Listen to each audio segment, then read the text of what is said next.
never lower yourself because of what people told you or what you are telling yourself. Because I'm here to tell you, the enemy come to steal. He come to steal. If he know he could get into your mind and you could come into agreement with whatever nonsense this man has.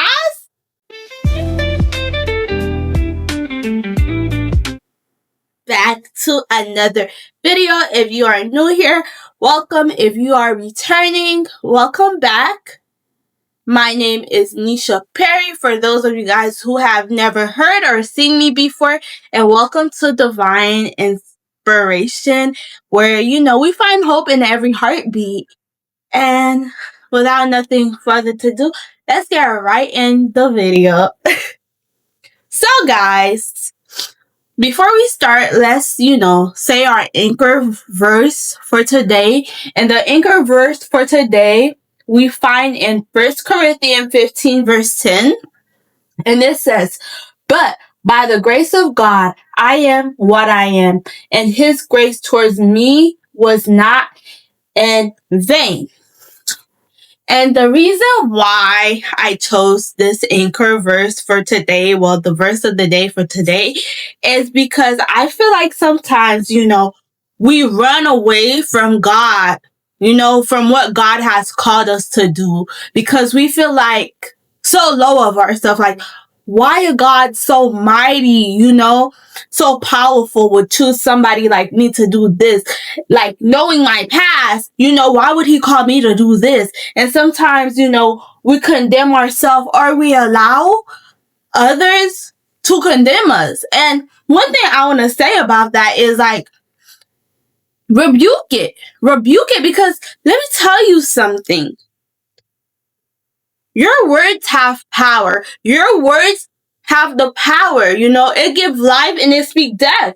And sometimes we be speaking death upon ourselves, or we be allowing people to speak death upon ourselves without us knowing it. Like, if somebody tell you, like, you will never make it in life, say, I rebuke that.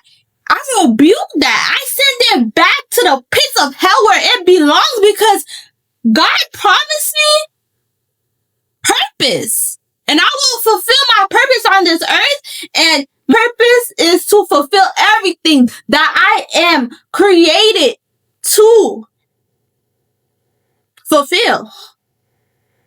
Okay? Remember that there is power in the tongue. Okay? The tongue gives life and death. So speak life upon yourself. And because, because of our past and our shame, and when God say that, some of us, we question God and be like, are you sure I'm the one you looking for? Literally.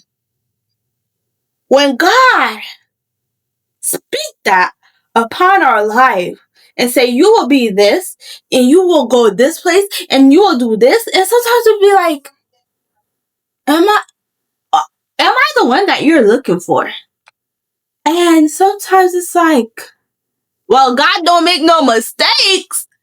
So it's like, it's you, right?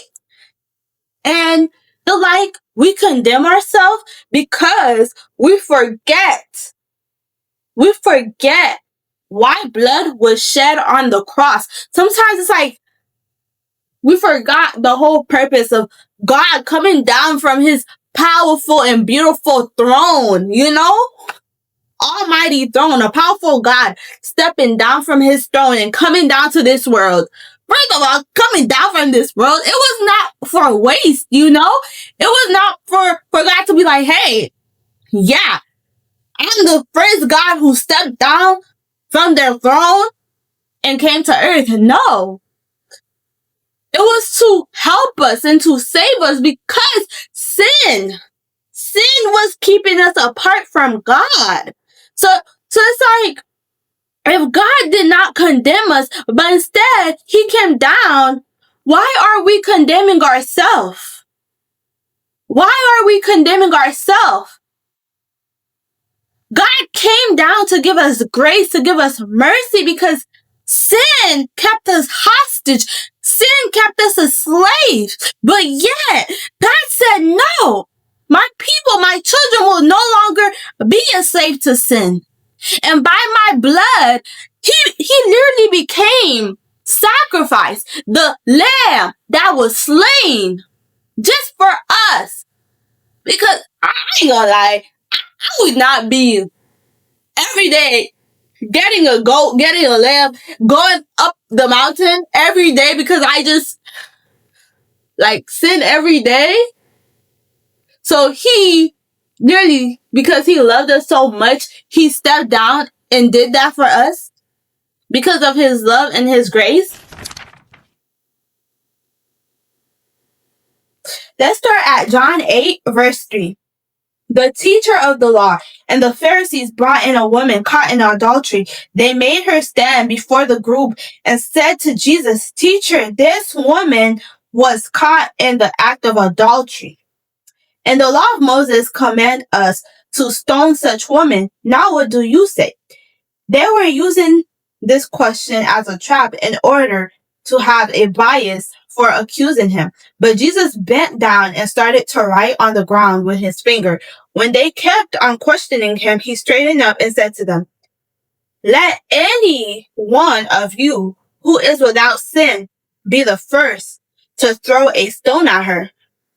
Again, he stooped down and wrote on the ground. At this, those who heard began to go away one at a time, the older one first, until only Jesus was left with the woman still standing there. Jesus straightened up and asked her, "Woman, where are they? Has no one condemned you?" "No, sir," she said. "Then neither do I condemn you," Jesus declared. "Go now and leave your life of sin." This here shows alignment to the law versus mercy and grace. So it's not that, Jesus changed the law, but altogether with grace and love, mercy.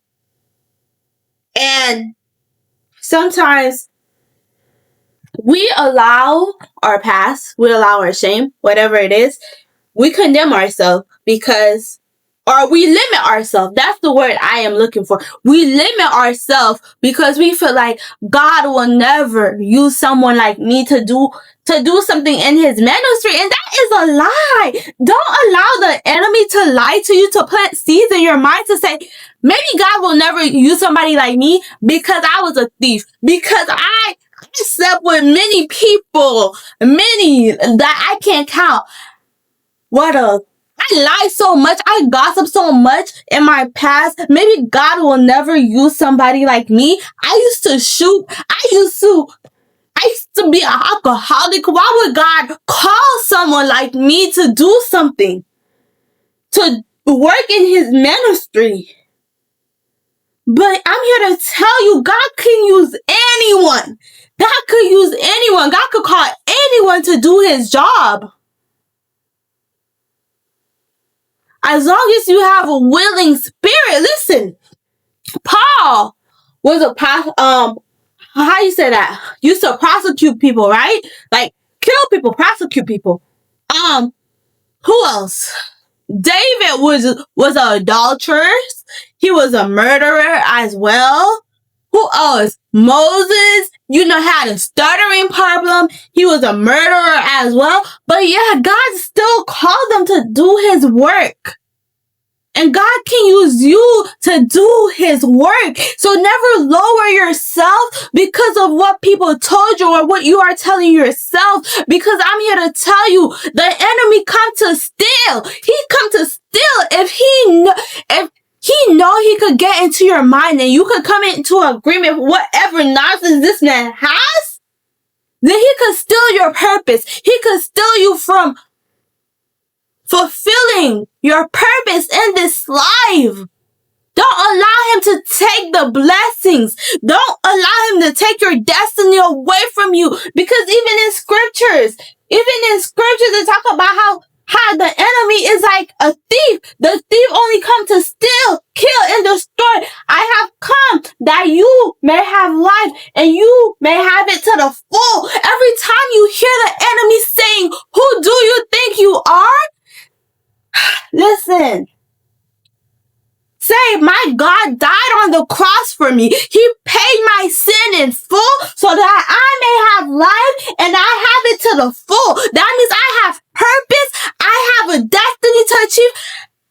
Literally, and as long as I'm waking up every morning, I'm literally talking, I am breathing, I have strength.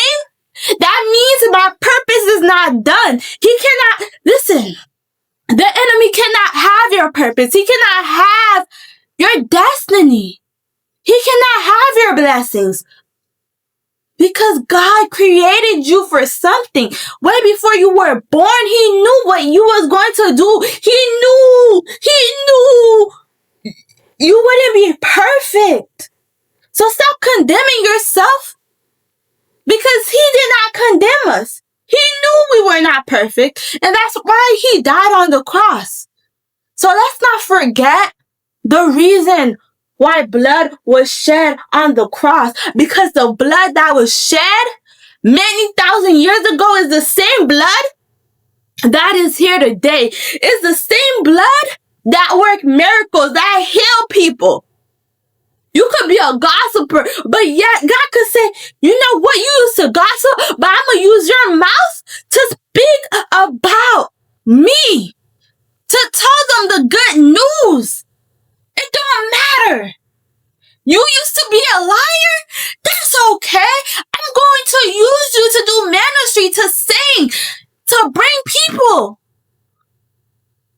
Because your past doesn't define you, because once the Son set you free, you are free indeed. Who the Son set free is free indeed. So Romans 3 verse 24, it says, and all are justified freely by His grace through the redemption that came by Jesus. By Christ Jesus. So, stop condemning yourself. And, take the full armor of God. And answer the phone for what God has called you for and do it. Okay? Have a blessed day. And see y'all next time.